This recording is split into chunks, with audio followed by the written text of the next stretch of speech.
Hey everyone, in this video we'll be doing a deep dive on what it's like to game on your phone versus on your dedicated handheld. Now we'll cover topics such as emulation, native gaming and ecosystems, or more directly a look into Apple Arcade, Google Play Pass, and Xbox Game Pass. Now with that being said, I would like to give both a preemptive shout out to Xbox for supplying me with a free code for their PC GamePass subscription, as well as another special shout out to Gshopper for supplying me with their GameSir G8 Galileo USB-C mobile phone controller you'll see in use throughout the video. Links to both products will be listed in the description below. So to start things off, we'll first establish the situation in which this would make sense as a comparison. Now of course it is a little unfair to compare a phone against a dedicated mobile computer gaming device. However, with recent innovations in silicon, mainly from Apple, console quality gaming is available on the latest iterations of Pro versions of iPhone, so it's not too far of a stretch. Now whether you like it or not, mobile gaming is a huge moneymaker for companies and in turn is a huge industry globally. In the past decade alone, we have seen phone games turn from more casual toilet affairs to full-blown console-like experiences. Now, even in games that are available on every phone, such as Call of Duty Mobile, PUBG, they are huge hits with the community. In the past, if you were a hardcore gamer, you would have been limited to gaming on a laptop if you wanted to go mobile, and handheld gaming or gaming on the go was always an afterthought or a convenient time killer. Or if you had something like a PSP Vita or 3DS, you were limited to cut-down versions of the game typically. Now, with more recent handhelds such as the Valve Steam Deck or ASUS ROG Ally, people may be left with the decision between a higher-end phone or potentially a lower-end phone and a dedicated handheld. Now, if we go on the assumption that the iPhone 15 Pro is $1,000 and the Steam Deck is $349, and a used ROG Ally for a similar price can be found on eBay, do you then make the decision to get something more like an iPhone 14 or a mid-range Android phone and a Steam Deck, or do you just go top-of-the-line iPhone 15 Pro? Now, to dive into this question further, we will break the video down into key segments consisting of price comparison, ease of access, ecosystem, performance, and emulation. Right off the bat, if you want to have the latest and greatest experience in iOS Apple ecosystem, you will require an iPhone 15 Pro or Pro Max or something with their latest M series of chips. Now, titles like Resident Evil and Death Stranding are only available on these phones and higher-end tablets. So the iPhone 15 Pro, like I have here, will serve as a benchmark for a higher-end phone gaming. This comes in at $1,000 for the 128GB version, and the iPhone 15 non-Pro is available at $799 or $800, and the 14 non-Pro coming in at $700. Now they still do have the 13 and SE for sale for as low as $429. However, I would personally try to steer clear of the models that are that old, as they are closer to their end-of-life status.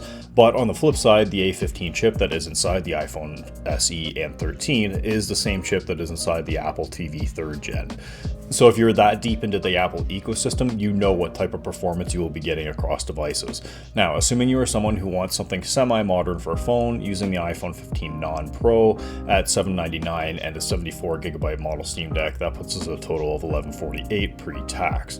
Now, this is over the total of an iPhone 15 Pro, but does keep us under the price of the iPhone 15 Pro Max at $1,199 or $1,200. Now, dropping down to the iPhone 14 would bring the total down $100, keeping us under the price of the iPhone 15 Pro.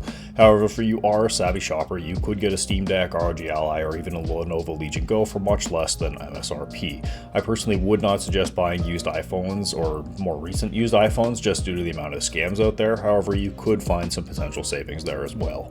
Now, if you go away from iPhone completely, looking at the recent Samsung phone S24, it can also be had at $799 or $800. Generally, Android phones do not retain their value as much, so secondhand is quite a viable option here, especially if you go for a generation or two old flagship.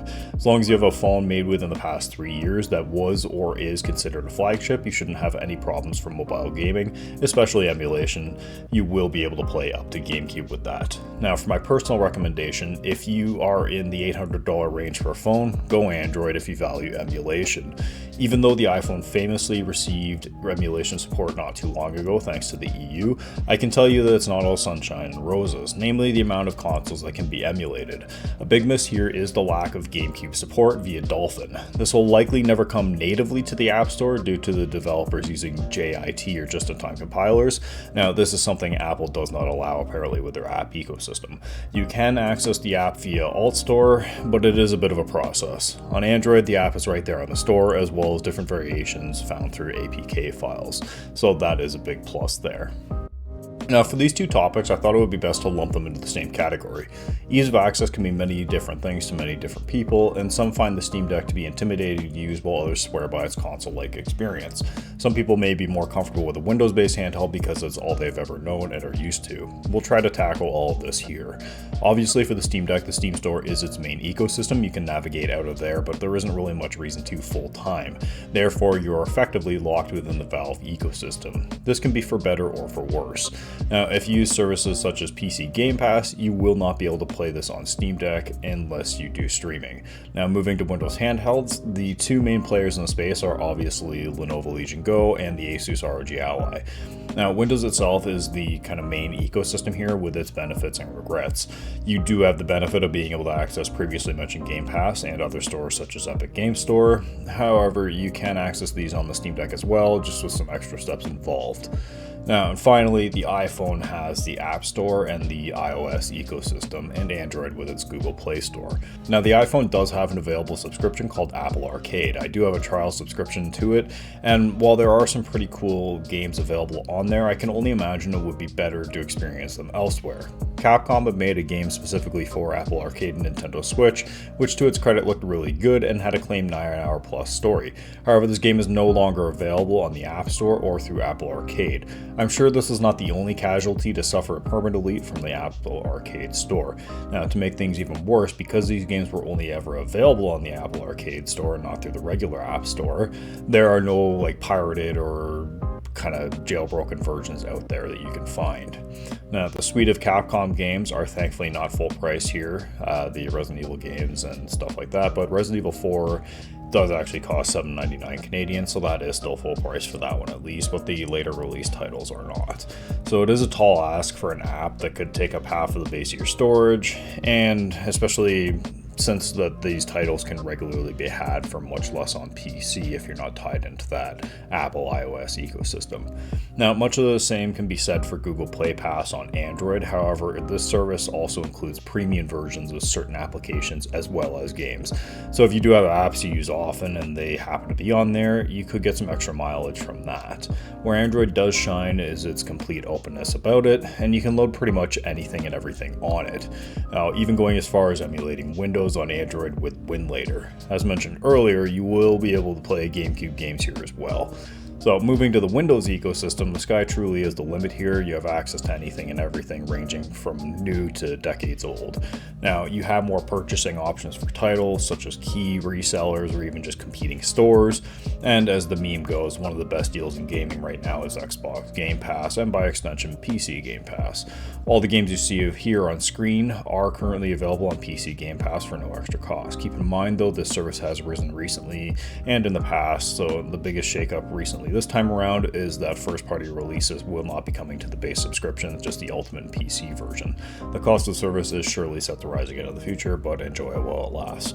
Now, in terms of ease of access, all models are quite friendly, I would say. iPhone gaming being a standout in pick up and play. I would typically rate Android phones about the same, but they also have the benefit of being able to go off marketplace easily.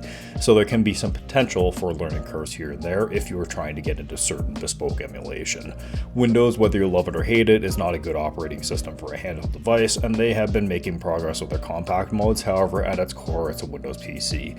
Much of the time, we are left to what the OEM gives us, and thankfully for both Lenovo and ASUS, their software has been receiving updates, and both have been made navigating Windows on a handheld a little less painful. Now, this is where the Steam Deck kind of takes the cake in ease of access for gaming handheld, as long as you stay within the Steam ecosystem. Otherwise, that potential for a learning curve is there, much like an Android device. Nothing is impossible though. My wife was able to follow a video to install EA Store games onto her Steam Deck with zero prior knowledge of Linux and all of its nuances. So take that for what you will. Getting gaming performance, unfortunately, without enabling and enrolling my device in some sort of developer program, I cannot get an on-device frame rate output. However, after many years of playing games, I can usually get a good estimate of frame rate output. Therefore, we will not be getting into any sort of benchmark comparisons except for one. 3D Mark is available on phones, and there are some cross-device tests available. They are Steel Nomad Lite, Solar Bay, Wildlife, and Wildlife Extreme. When run on iPhone 15 Pro, unplugged to reduce heat buildup, we were able to get an overall score of 1458 and an average FPS of 10.8 in Steel Nomad.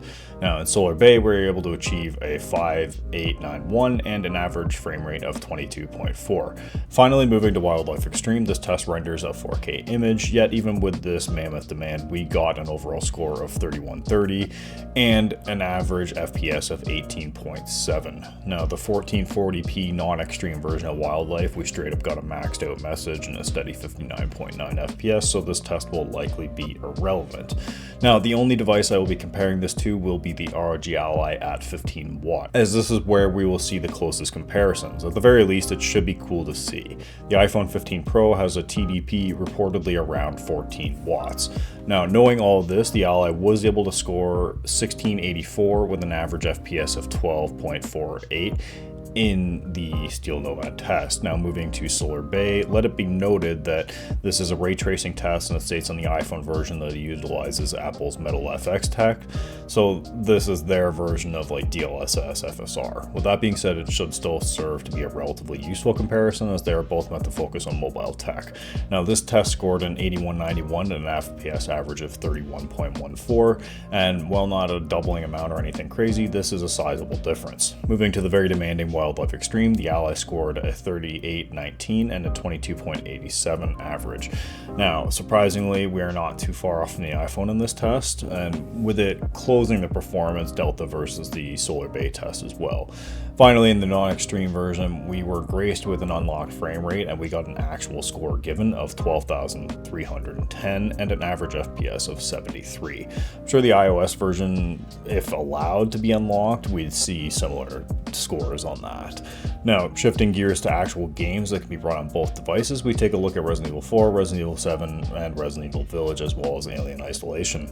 Now, starting with Resident Evil series of games, they are strange to say the least. When playing Resident Evil Village, we have seemingly the same access to settings as the PC version, for better or worse. Now, there are presets, however, we are locked to the Metal FX upscaling, which in performance mode looks quite dreadful. Performance in this title, at least in the intro scenes though, which are not the most demanding, do seem to hover around 30 to 60 FPS range depending on settings and scenes.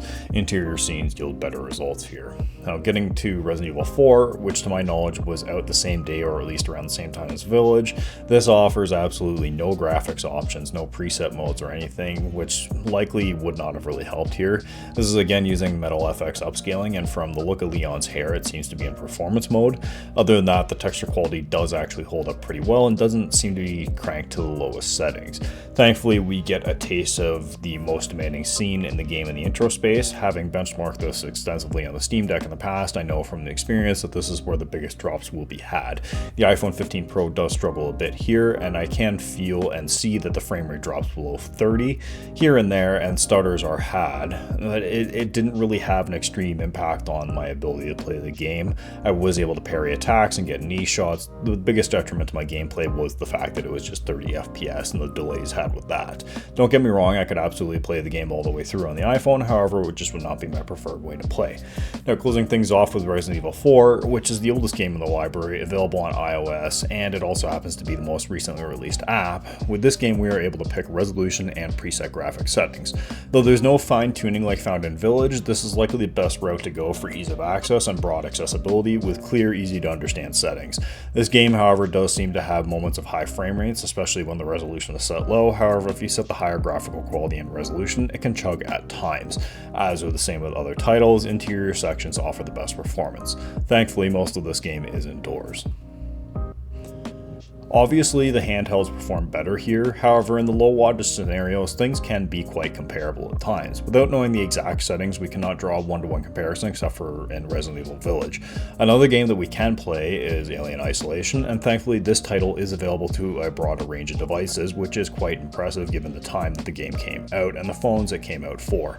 Now, there are a couple other examples on the App Store as well. You'll have access to older titles like the GTA trilogy.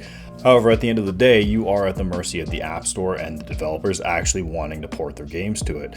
It is not impossible, as has been shown, but it requires great effort and it may not be a financial payoff for them in the end. Perhaps with the prevalence of more powerful chips on the latest Pro phones, more and more developers will see it as a viable platform. Ubisoft recently released Assassin's Creed Mirage, but according to the reviews, it does not seem to be in the best state on the iPhone. All in all, if you want the best gaming performance, you should go with the ROG Ally or similar Z1 Extreme device. At the very least, get a Steam Deck, which would perform similar to an iPhone, if not better, and have a wide range of AAA titles and indie titles and emulation to go through. Leading off from that segment, you surely took notice of the game controller being used on the iPhone. This is also another factor to consider if you go the all-phone route. While those console games can be played with touch controls, it is an absolutely miserable experience, especially seeing as the controls are just a PS4 controller overlay shadowed over top. I'm sure people could get by as they do with other mobile games, but if you want the best experience, you'll likely want to invest in a controller, which you'll then have to factor into your travel plans on the go. If you don't end up having a controller with you, this may limit your option of games to play. However, on the flip side, due to it typically always being in your pocket, the phone is the ultimate device in portability and easy for quick pick up and play sessions.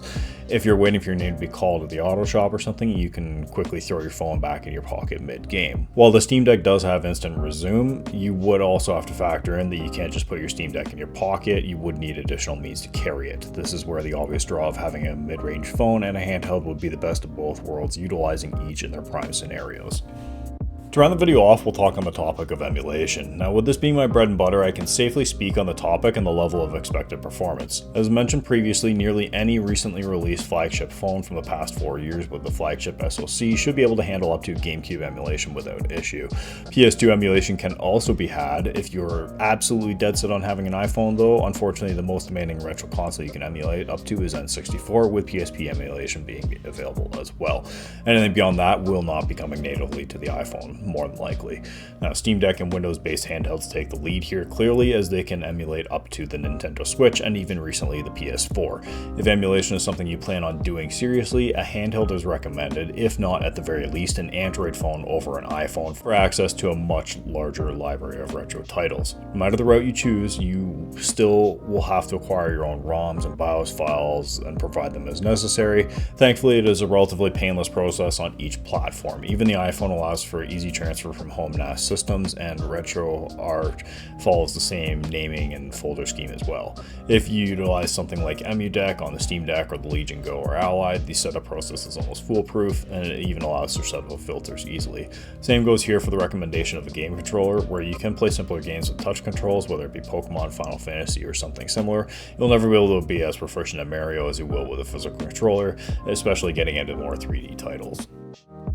In conclusion, I would say you likely know what type of person you are before going into this video. Not to use the words hardcore and casual, but in my eyes I still see true mobile phone games as more casual affairs. The recent efforts from Capcom is a neat look into the potential future of mobile gaming and what it could become. That will likely take another 2 years or 2 generations or so for the higher end chips of today to trickle down into the non-pro phones on the iPhone side. Whether or not we'll see anything similar available on Android platforms soon remains to be seen. It may take another generation or 2 in Qualcomm chips for them to drop to what we've been seeing now on iPhone as well. Streaming options, of course, are available for Xbox Game Pass and Nvidia streaming and all that, GeForce Now.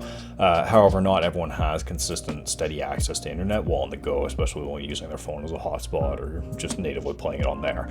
Unless you're using a true 5G connection, you'll likely have a bad time streaming them on cellular. Now, with all that in mind, I would say for a vast majority of people, hardcore gamers and casual gamers alike, you'll be perfectly fine with a non-pro iPhone.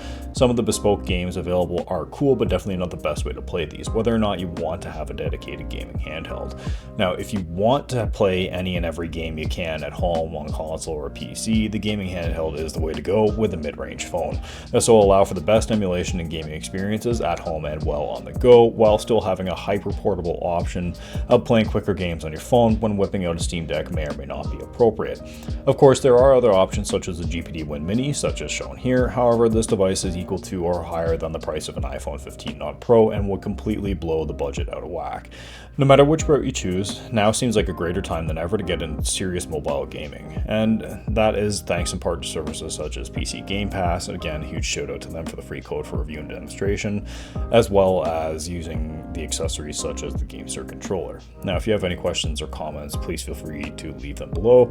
If you want to get in touch with myself or fellow Handheld creators, please feel free to join the Handhelds United Discord. As always, I hope you all have a great day.